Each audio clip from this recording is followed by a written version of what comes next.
19 है। প্রথমত summer vacation, দ্বিতীয় কথা বাইরে গরম এতটাই বেশি বেড়ে উঠেছে যে গাছগুলো সবই শুকিয়ে যাচ্ছে। সেই জন্য মালিককে ডেকে গাছগুলোকে একটা নার্সারিতে পাঠিয়ে দিলাম।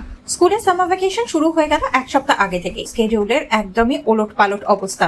সারাদিন বাড়িতে থাকা, একটা মানুষের মুখ দেখতে দেখতে বোর হয়ে যাওয়া, একমাত্র স্বস্তি মেরে একটু সুইমিং পুলে গিয়ে। এই সব অবস্থা দেখে পাপা তো তাড়াতাড়ি আমাদের জন্য টিকিট বুক করে ফেললো। তো আমরা এখন উঠে পড়েছি ক্যাবে আর আমরা চলেছি এখন দিল্লি এয়ারপোর্ট টার্মিনাল 3 এর দিকে।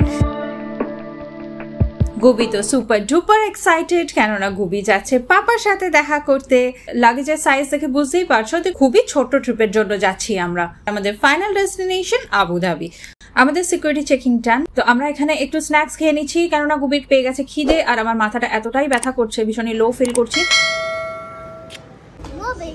यो बेबी, कहाँ जा रहे हो आप?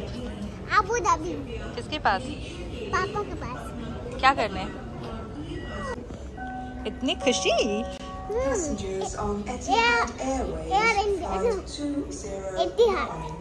এখনো লম্বা জার্নি আছে, 3.5 ঘন্টার ফ্লাইট। তো আমাদের বোর্ডিং ডান।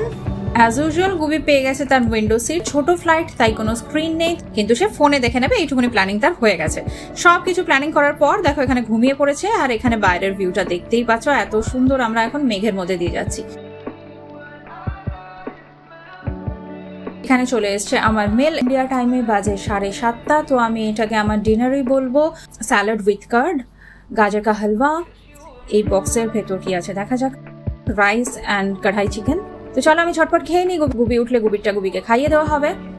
তো তোমরা নিশ্চয়ই ভাবছো এই গরমে ইউএই ঘুরতে যাওয়া তো ভীষণই বোকামি, ওখানে তো আরো অনেক বেশি গরম পড়ে। কিন্তু না, দিল্লি যদি হয় 49 সেন্টিগ্রেড, তো এখন আবুধাবির ওয়েদার দেখাচ্ছে 34 সেন্টিগ্রেড। একটু হলেও তো স্বস্তি মিলবে, আর তার সাথে গুবি আর পাপাও একসাথে টাইম স্পেন্ড করার সময় পেয়ে যাবে।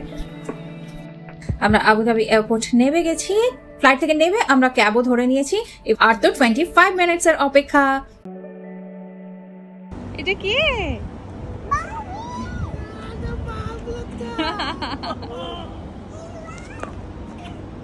তো বাবা তোকে নিয়ে উল্টে পড়েই যাচ্ছিল।